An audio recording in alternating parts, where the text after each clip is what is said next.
Buenos días, somos el equipo 13. Vamos a empezar a presentar nuestro tema de investigación, que es la incidencia de pacientes con un cuadro clínico de COVID-19 persistente o LOD-COVID con prueba rápida positiva realizada en el municipio del Estado de México en un periodo de enero a diciembre del 2021. Para dar continuidad a nuestro índice, vamos a empezar con el planteamiento del problema.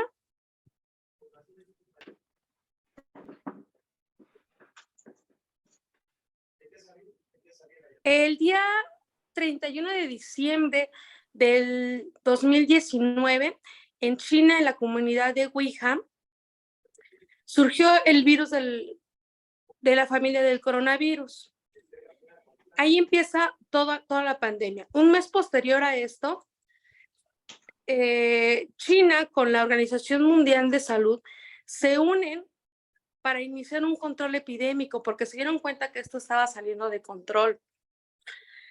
Posterior a eso, el día 28 de febrero en México se presenta el primer caso de coronavirus y para la fecha 2022 se reportaron 7.400.426 casos positivos, teniendo como una mortalidad aproximadamente de 4.1%. Era bastante importante.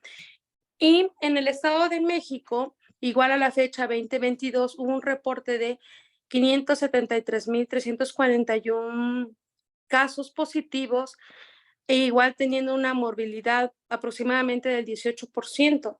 Y ya enfocándonos en nuestro municipio, en San Mateo Atenco, se presentaron 941 casos y 186 defunciones.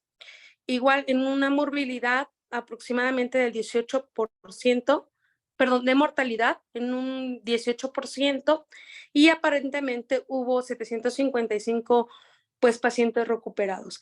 A partir de ahí empieza el término de LOR COVID o COVID persistente. En Italia, en mayo del 2020, empiezan a notar manifestaciones clínicas. Obviamente estas no fueron pues fáciles porque eran bastante subjetivas.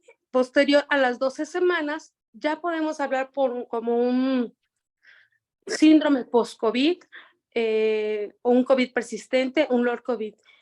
La Organización Mundial se da cuenta también de todo esto, de la sintomatología, cómo es que va cambiando e incluso puede haber un daño o unos síndromes asociados a algún órgano en particular. En nuestro planteamiento del problema, pues obviamente nos vamos a enfocar en las pruebas rápidas en el 2021, de enero a diciembre. Nuestro SARS-CoV-2 como tema, las pruebas rápidas positivas en pacientes que se les hicieron y salieron positivas, tomando en cuenta el cuadro clínico que tuvieron posterior a las 4 semanas y la frecuencia que tuvieron en nuestro municipio que ya tenemos asignado. Así vamos a poder lograr ver la incidencia que se presentó. Nuestra pregunta de investigación, pues obviamente se basa para en cuál es la incidencia en los pacientes con un cuadro clínico de COVID persistente con prueba rápida positiva realizada en el municipio del Estado de México de enero a diciembre 2021. Y nuestro objetivo general, tomando en cuenta nuestro planteamiento, igual, cuál es la incidencia de COVID persistente en un paciente que acudieron a realizarse las pruebas rápidas de SARS-CoV-2 en el municipio del Estado de México de enero a diciembre 2021. Bueno, y dentro de los objetivos específicos, también está identificar cuáles fueron los signos y síntomas que presentaron los pacientes que se realizaron la prueba rápida de COVID en el municipio del Estado de México de enero a diciembre del 2021. También es calcular el tiempo promedio de los pacientes que presentaron el cuadro clínico de COVID en este mismo periodo de enero a diciembre del 2021. Otro objetivo también es identificar el grupo etario que presentaron los síntomas de síndrome COVID de enero a diciembre del 2021 Y como, bueno, el último objetivo específico es identificar las comorbilidades que presentaron los pacientes asociados al síndrome COVID.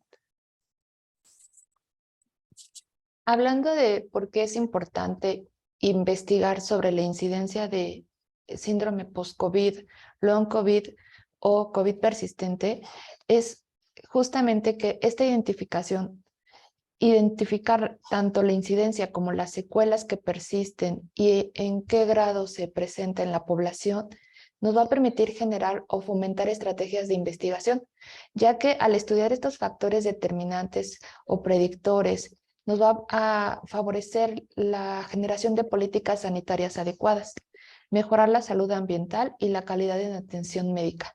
Es decir, si nosotros no tenemos el conocimiento de en qué medida se está presentando esta enfermedad o este síndrome post-COVID, no vamos a poder ni siquiera identificar cuál es la magnitud del daño y en qué repercusiones genera un poco más de problema. Este trabajo pues debe de estar también sustentado sobre algunas normas o algunos tratados.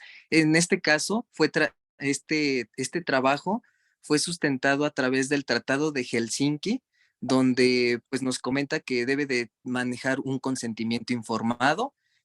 También está regido por la norma 012 SSA 3-2002, que nos habla sobre establecer criterios en la ejecución de proyectos de investigación para el sector salud en seres humanos.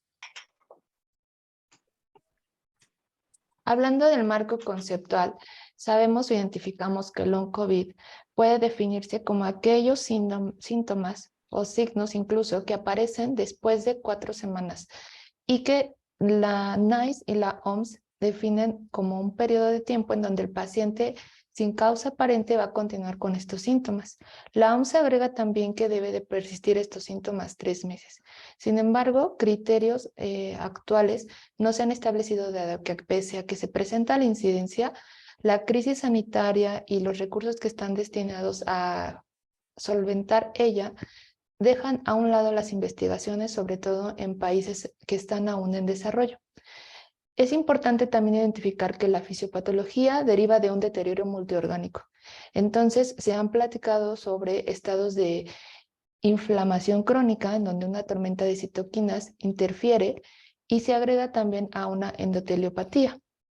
Y esto, precisamente, como lo veremos más adelante, genera un cuadro clínico muy vago que se puede atribuir a muchas otras enfermedades. Hablando del cambio de paradigma que podemos ver en la atención médica, los médicos tienen en estas circunstancias un paciente que se recupera de COVID, persiste con síntomas vagos, inusuales, que se pueden atribuir a enfermedades base y que también, derivado a la ventana del tiempo que existe entre una primoinfección o una condición de long COVID o incluso un recontagio, deberíamos de tener a la mano, además del cambio de paradigma, las pruebas correspondientes diagnósticas que nos permitan delimitar entre una u otra condición. Por ende, la actividad clínica o la sospecha diagnóstica siempre va a estar al margen de la praxis médica y obviamente de que se contemple siquiera o para empezar esta situación médica. Las tasas de incidencia en otros países son alarmantes en cuanto a estudios se han realizado y también subestimadas. Vemos que los síntomas clínicos en realidad son muy fluctuantes y pueden ser poco apreciados o relacionados por principio de cuentas a una condición de long COVID o COVID persistente. Podemos observar que en aspectos generales podemos presentar astenia, fatiga, cefalea en síntomas neurológicos, niebla cerebral o algo más específicos como dolor ocular, fotofobia, ojo seco.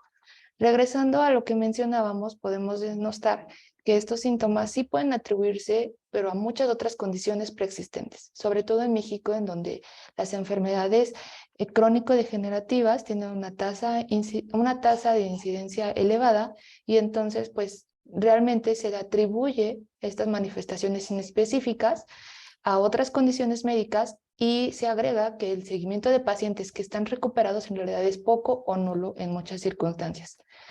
Como comentaba, en otros países se han realizado pues revisiones médicas, estudios en donde identifican a la fatiga con un 77% y corresponde con otros estudios que se han realizado en Reino Unido o en España e incluso en México, que se ha realizado un estudio pero solo en una población delimitada y solo con 50 pacientes.